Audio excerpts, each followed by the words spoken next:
ಕಾರಣ ಕೊಟ್ಟು ಪ್ರೀತಿ ಮಾಡ್ದ. ಆದರೆ ಕಾರಣ ಹೇಳ್ದೆ ಬಿಟ್ಟೋದ. ಅವತ್ತಿಗೆ ನನ್ನ ಮನಸ್ಸಲ್ಲಿದ್ದ ನಂಬಿಕೆ, ಪ್ರೀತಿ ಎಲ್ಲ ಸಮಾಧಿ ಆಗೋಯ್ತು. ನಾನು ಅವನಿಗೆ ಆಟದ ವಸ್ತು ಆಗಿದ್ದೆ ಅಂತ ಆಮೇಲೆ ಗೊತ್ತಾಯ್ತು.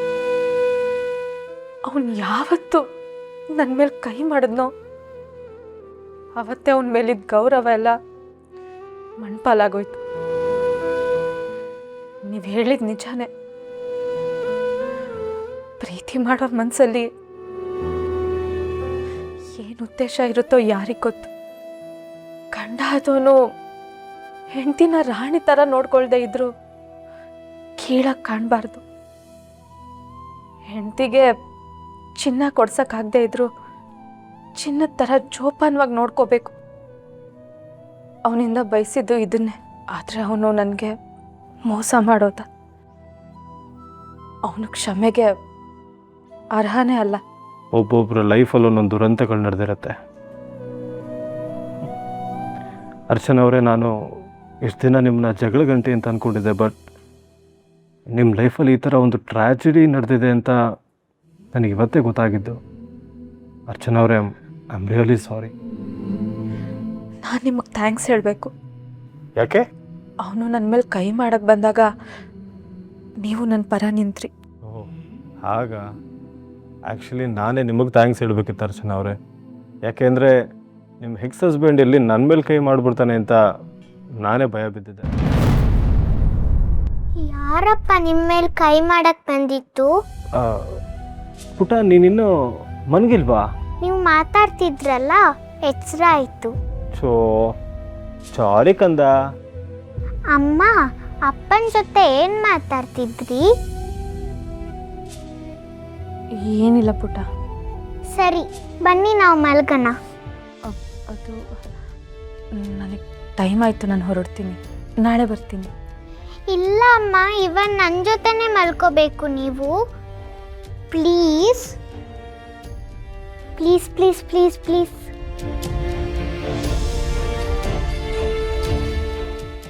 ಬನ್ನಿ ನಾವು ರೂಮ್ಗೆ ಹೋಗೋಣ. ಅವಳ ರೂಮು ಮೇಲೆ ಇದೆ, ಹೋಗಿ ರೆಸ್ಟ್ ಮಾಡಿ. Good night. ಅಪ್ಪ, ಬರೀ ಅಮ್ಮಂಗೆ ಮಾತ್ರ ಗುಡ್ ನೈಟಾ? ನನಗಿಲ್ವಾ? ಅಯ್ಯೋ, ನೀನು ಗುಡ್ ನೈಟ್ ಮಾತ್ರ ಅಲ್ಲ ಬಂಗಾರಿ, ನಿನಗೆ ಸ್ವೀಟ್ ಡ್ರೀಮ್ಸ್. ಓಕೆ, ಮೇಲೋಗಿ ಮನ್ಕೋ ಹೋಗು. Good night.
ಚಿರಾಗ್,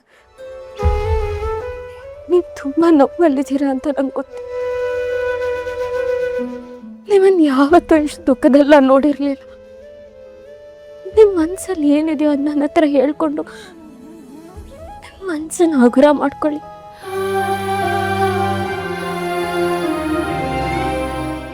ಹೇಳಿದ್ರು ಮಾಸ್ತಿರೋ ನೋವು, ನನ್ನ ಜೊತೆನೇ ಇರುತ್ತೆ.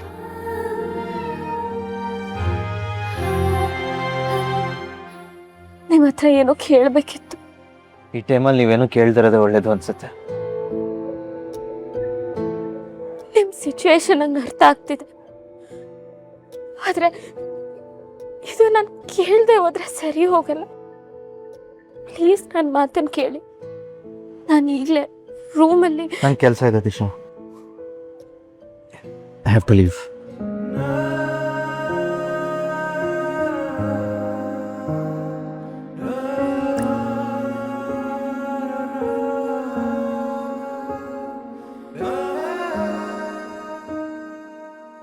ಸಾರಿ ದೀಪ ಅವರೇ,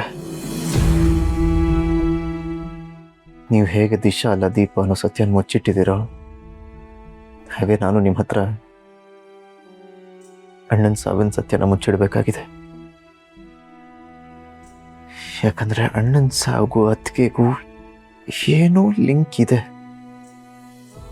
ಇನ್ಫಾರ್ಮೇಶನ್ ಕೈಗೆ ಬರಲಿ, ಆಮೇಲೆ ಮಾತಾಡ್ತೀನಿ.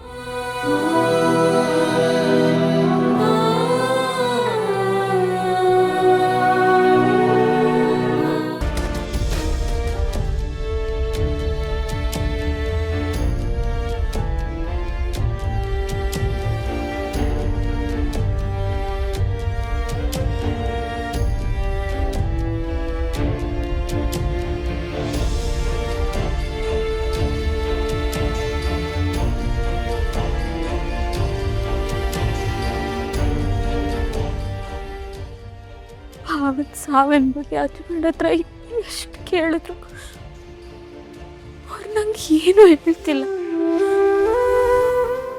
ಅಲ್ಲ, ಇದ್ರ ಮುಚ್ಚಿಡುವಂಥದ್ದು ಏನಿದೆ? ನನಗಾದ್ರೂ ಹೇಳ್ಬೋದಲ್ವಾ? ಭಾವ ಮನೆಗೆ ಹಿರಿ ಮಗು, ಅವ್ರ ಸಾವಿನ ಬಗ್ಗೆ ಯಾರಿಗೂ ಹೇಳ್ದೆ ಮುಚ್ಚಿಡೋದು ತಪ್ಪಾಗುತ್ತೆ. ನಾನೇ ಹೋಗಿ ಮಾವನಿಗೆ ಇದ್ರ ಬಗ್ಗೆ ಹೇಳ್ಬಿಡ್ಲಾ? ಬೇಡ, ಅವ್ರ ಆರೋಗ್ಯ ಮೊದಲೇ ಸರಿ ಇಲ್ಲ. ಅವ್ರ ಮಗ ಇಲ್ಲ ಅನ್ನೋ ಸತ್ಯ ಅವ್ರಿಗೆ ಗೊತ್ತಾದ್ರೆ ಅವ್ರ ಮಾನಸಿಕವಾಗಿ ಕುಗ್ತಾರೆ. ಅದು ಅವರ ಆರೋಗ್ಯದ ಮೇಲೆ ಕೆಟ್ಟ ಪರಿಣಾಮ ಬೀಳುತ್ತೆ. ಬೇಡ,